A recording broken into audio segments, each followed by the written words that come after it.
Corona virus নিয়ে video series তৈরি করতে করতে বেশ কয়েকটি ভিডিও তৈরি করা হয়ে গেছে। আজকে আমরা আরও একটি ভিডিও তৈরি করব। আজকে আমরা যে জিনিসটি দেখব সেটা হচ্ছে আমরা কিভাবে বার চার্ট ব্যবহার করে বয়সগুলোর মাধ্যমে আমরা পার্থক্যগুলো তুলে ধরতে পারি। এই জিনিসটি নিয়ে অনেকেই আমাকে রিকোয়েস্ট করেছিলেন এবং এই জিনিসটি নিয়ে আজকে আমরা দেখব খুব সহজে আমরা কিভাবে এটাকে ব্যবহার করতে পারি। তার আগে আমরা একটু বলে নিই, আমাদের ওয়েবসাইটের অ্যাড্রেসটা চেঞ্জ হয়েছে। আমাদের আগের যে ডোমেইনটা ছিল আমরা সেই ডোমেইনটাকে চেঞ্জ করে নতুন একটি ডোমেইনে কনভার্ট করেছি, কারণ আমাদের আগের ওয়েবসাইটের মধ্যে হিউজ পরিমাণ ট্রাফিক আসতেছিল এবং সেটার হোস্টিং লেভেলটা আমাদের লুট নিতে পারছিল না।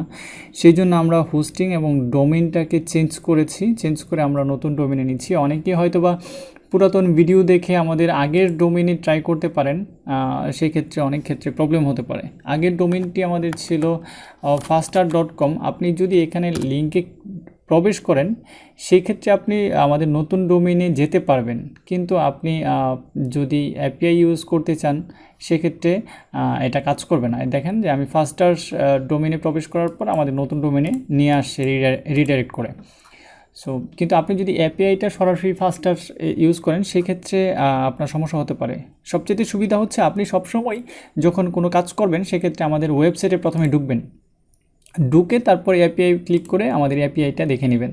আর আমাদের দেখেন যে এপিআই স্ট্রাকচারটাও আমাদের চেঞ্জ হয়েছে। আগে যেরকম ছিল অনেকগুলো ডাটা ছিল একসাথে, এখানে এখন আমরা অনেকগুলো ডাটাকে একসাথে দিচ্ছি না, আমরা সেপারেট করে দিয়েছি।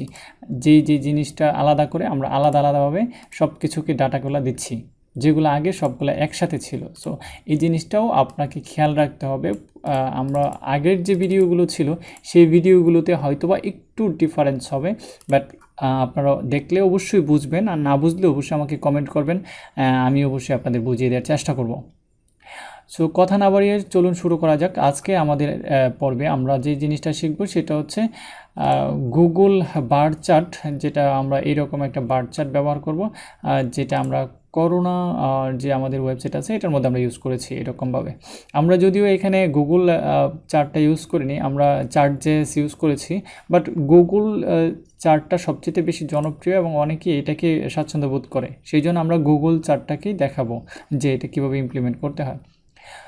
আচ্ছা, আমরা এখানে শুরুতেই যে জিনিসগুলো দেবো, এইখানে যে কোডগুলো আছে আমরা এই কোডগুলো এখানে এই চার্টের সেটাকে কপি করে জাস্ট আমি আমাদের যে ফাইল আছে এই ফাইলটার মধ্যে দিয়ে দিব, যেখানে এইখানে যেহেতু HTML সহ আছে সেই জন্য আমার আর নতুন করে কিছু করা লাগবে না। ওকে, এখন যদি আমি এটাকে একটু রান করলে আমি দেখতে পাবো এটা ওপেন হবে। ওকে, এখন এই জিনিসটা চলে আসছে। আমরা তো এইরকম চাচ্ছি না, আমরা যেটা করব এটাকে কাস্টমাইজ করে আমাদের এই রকম বানিয়ে ফেলবো। সো এটাকে কিভাবে বানানোর জন্য যে প্রথমেই কাজটা করতে হবে সেটা হচ্ছে আপনার এইখানে দেখেন বার্স মানে হচ্ছে হরিজন্টাল দেওয়া আছে, এখানে আমরা দিব ভার্টিক্যাল। ওকে, ভার্টিক্যাল দিয়ে আমি একটু সেভ করি। ওকে, এখন ভার্টিক্যাল হয়ে গেছে। আমি এই কমেন্টটুকুকে ডিলিট করি। ওকে, তারপর আমি এইখানে যে জিনিসটা করব সেটা হচ্ছে একটু চেঞ্জ করব। আমরা এখানে এক্সিস দেওয়া আছে, এই জিনিসগুলো উপরে দেওয়া আছে, বাট আমাদের এখানে দেখেন নিচে দেওয়া আছে। সেই জন্য আমরা যে কাজটা করব এইটাকে এক্স না দিয়ে আমরা একটু ওয়াই দিয়ে দেখি কি হয়। ওকে, ওয়াই দিলে আমরা সরাসরি নিচে চলে আসছি, তার মানে আমাদের আর কিছু করতে হবে না। এইখানে আমাদের যে কাজটা করতে হবে, আমাদের এখানে এইজগুলো চলে আসবে। তার আগে আমরা এই লেখাটাকে একটু চেঞ্জ করে দিই। এই লেখাটা হচ্ছে এই যে চার্ট টাইটেলটা উপরেরটা আর সাবটাইটেলটা নিচেরটা। তাহলে আমরা এখানে যে জিনিসটা দিতে পারি,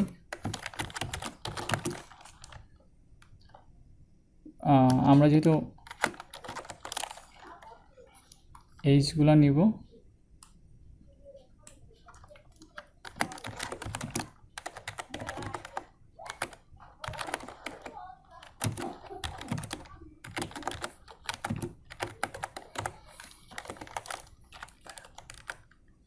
ওকে আমরা এখানে দিয়ে দিলাম বোঝার সুবিধার্থে যেটা কি। এইবার আমাদের যে কাজটা করতে হবে সেটা হচ্ছে এপিআই কল করতে হবে। আমরা এপিআই কলটা কোথায় করব? এপিআই কলটা করব এই যে ফাংশনটা আছে ফাংশনটার ভিতরে। আমরা এইখানে আমাদের তো jQuery ইউজ করতে হবে, যেহেতু আমরা এপিআই কল করব সেই জন্য আমরা এখানে একটু jQueryটাকে ইনসার্ট করে নিই।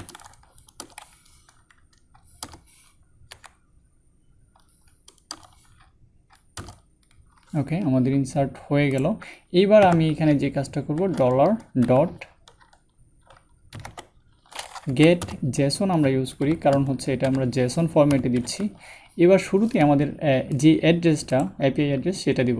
এপিআই অ্যাড্রেসটা আমাদের এইখানে আমরা যখন গিয়েছিলাম এইখান থেকে এপিআই, তারপরে এখানে যে জিনিসগুলো আসছিল দেখেন একটু স্টেট মানে হচ্ছে সামারি বা পরিসংখ্যানটা কি আছে, ডিটেলসটা আপনি পাবেন এই স্টেটের, এটা হচ্ছে ডিটেলসের মধ্যে। এগুলো সবগুলো লিঙ্ক ক্লিক করলে কাজ করবে। ডিস্ট্রিক্ট ডাটাগুলো পাবেন আপনি এই লিঙ্কের মধ্যে, জেন্ডার্সের ডাটাগুলো এই লিঙ্কে, এইজের ডাটাগুলো এই লিঙ্কে। সো আমি যেহেতু এইজগুলোকে নিব সেই জন্য এই লিঙ্কে আমি ক্লিক করব। ক্লিক করার পরে দেখেন এখানে চলে আসছে /API/ages। সো আমি এই লিঙ্কটাকে কপি করব, এখানে দিয়ে দিব। এরপর একটা ফাংশন হবে, এই ফাংশনটার অবশ্যই একটা প্যারামিটার হবে, সেটা হচ্ছে রেজাল্ট কিংবা ডাটা, যেটাই আমরা ধরি না কেন সেটাকে। আমি যদি এখন একটু লক করি রেস দিয়ে, তাহলে দেখি কি হয়।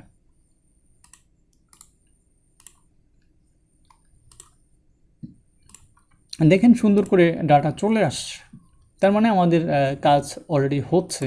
সো এখন যদি এই রেজিস্টার মধ্যে থেকে আমরা এখানে কি আছে, এই ফোল্ডারের মধ্যে ডাটা নামে একটা ফোল্ডার আছে। সো আমি ডট দিয়ে ডাটা দিব, তারপর আবার সেভ করব। এবার দেখেন এটার ভিতরে প্রবেশ করে গেছে। এখন আমাকে এখানে ডিসাইড করে দিতে হবে যে কোনটা কোনটা চাচ্ছি আমরা। সেই জন্য এখানে আমরা 1 2 3 4 5 6 7 আমরা 7টা ভাগে এখানে ডাটাগুলো সেন্ড করছি। টোটাল এইজ যে পরিসংখ্যানটা আছে সবগুলোকে আমরা 7 ভাগে ভাগ করেছি। যেমন এখানে দেখেন 1 to 10 এবং 10 to 20, 20 to মানে এইভাবেই এখানে খুব সুন্দর করে সিরিয়াল করে দেওয়া আছে। আমরা এইখানে দেখব এবং অবশ্যই এটার সঙ্গে কাজ করব। এটার জন্য আমরা যে কাজটা করতে পারি, আমাদের শুরুতেই এই ভেরিয়েবল এবং এই ভেরিয়েবল এবং এই ভেরিয়েবল এই সবগুলাকে আমি এটার মধ্যে নিয়ে গেলাম। ওকে, একটু গুছিয়ে নিই, আমি সেভ করি। ওকে, কাজ করছে। তার মানে এখন যে কাজটা করতে হবে, এই যে এইটা আমি এখানে একটু খেয়াল করেন, ওপেনিং মুভ, আমার ওপেনিং মুভ লেখাটা কোনো প্রয়োজন নাই। সেই জন্য আমি যে কাজটা করব, এই জায়গাটাকে ব্ল্যাঙ্ক করে দেব, ব্ল্যাঙ্ক।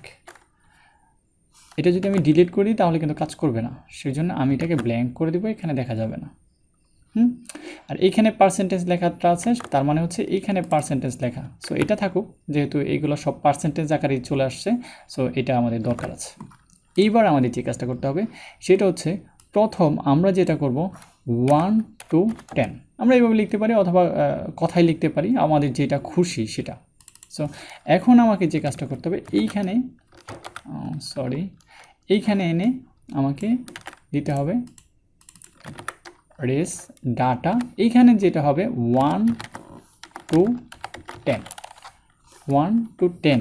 এইবার এটার ভিতরে খেয়াল করেন 1 to 10 কোথায় আছে, এই যে এটার ভিতরে যদি আমি প্রবেশ করি, তারপর আমাকে মানে জানতে হবে যে আমি কোনটা নিব, কোন ডাটা নিব। এখানে দেখেন কনফার্ম ডাটা আছে এবং ডেট ডাটা আছে। আমি যদি কনফার্মের উপর ভিত্তি করে এই চার্টটা বানাই, সেক্ষেত্রে আমি কনফার্ম নিব। আমি যদি ডেটের উপর ভিত্তি করে চার্ট বানাই, সেক্ষেত্রে আমি ডেট নিব।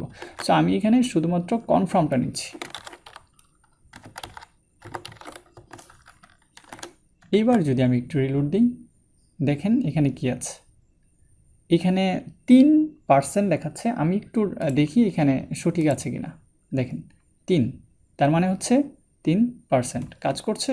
অলরাইট, এইবার যে কাজটা করব, এই জিনিসটাকে আমি একটু কপি করব, কপি করে আচ্ছা এইটা আগে ঠিক করে নিই।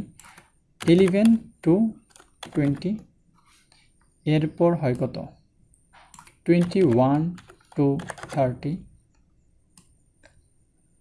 31 to 40, 41 to 50, 51 to 60, তারপর যেটা হয় 60 প্লাস। অলরাইট, সো আমরা এখন এই জিনিসটা কপি করেছিলাম, এটাকে দিলাম, আমরা সবগুলোর মধ্যে এটা আপাতত দিয়ে নিই। অলরাইট, দিলাম। এইবার এইখানে যে কাজটা করতে হবে, আমাকে এইখান থেকে কপি করতে হবে। স্পেলিং মিস্টেক হতে পারে, সেই জন্য আমরা এইখান থেকে কপি করব। 11 to 20, প্রথম, দ্বিতীয়টা হচ্ছে 11 to 20, তারপর হচ্ছে 21 to 30, তারপর হচ্ছে 21 to 30, 31 to 40, 31 to 40, তারপর হচ্ছে 41 to 50, 41 to 50, এবার হচ্ছে 51 to 60, 51 to 60, এবার হচ্ছে 60 প্লাস, ওয়ার এই যে 60 প্লাস। এইবার যদি সব কিছু ঠিক থাকে, আমি যদি একটু সেভ করি, তাহলে আমাদের রেজাল্টটা চলে আসার কথা, কিন্তু এইখানে দেখা যাচ্ছে কি 8, একটু মিস্টেক হচ্ছে।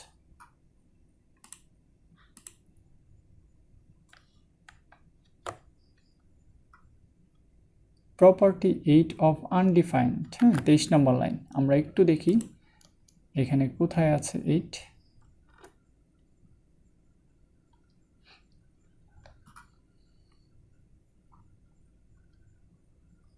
ওকে, এইখানে আমাদের কমা দিতে ভুলে গেছি, আমরা একটু কমা দিই, সেভ করি, চলে আস। দেখেন আমাদের যদি এই চার্টের সঙ্গে আমরা একটু মিলানোর চেষ্টা করি, এই চার্টটা, সরি এইটা, দেখেন ডিফারেন্সটা 1 থেকে 10 3, তারপর হচ্ছে 1 থেকে 10 3, এরপর হচ্ছে 11 থেকে 20 8, 11 থেকে 20 8, এবার হচ্ছে 21 থেকে 30 26, 21 থেকে 30 26। তার মানে হচ্ছে আমরা খুব সহজেই সুন্দর একটা চার্ট তৈরি করতে পারলাম। এখন যেহেতু কনসোলে আমার এটা দরকার হবে না, জাস্ট আমি এটাকে কমেন্ট করে রাখলাম, তাহলে কনসোলের মধ্যে এটা আর আসলো না। সো আমরা খুব সহজে এখন আমরা ইচ্ছা করলে গুগল চার্ট এখান থেকে দেখে দেখে কালারগুলো চেঞ্জ করে নিতে পারবো, এবং অন্যান্য বিভিন্ন অপশন এখানে আছে। সো আমি এত ডিটেলসে যাচ্ছি না, জাস্ট আমি আপনাকে মেইন জিনিসগুলো দিয়ে দিলাম। এবার আপনি আপনার পছন্দ মতো কালারগুলোকে কম্বাইন করে খুব সুন্দরভাবে আপনি আপনার ওয়েবসাইটে প্রেজেন্ট করতে পারবেন। আশা করছি যে এই ভিডিওর মাধ্যমে আপনি খুব সহজেই এই এপিআইটা ব্যবহার করে এমনভাবে আরও সুন্দর সুন্দর তথ্য উপস্থাপন করতে পারবেন। সো সবাইকে অনেক ধন্যবাদ আমার সঙ্গে থাকার জন্য, আমাকে সাপোর্ট করার জন্য, এবং আমাদের এই এপিআইটাকে সাপোর্ট করার জন্যে। ভালো থাকবেন সবাই, সুস্থ থাকবেন সবাই, ধন্যবাদ সবাইকে।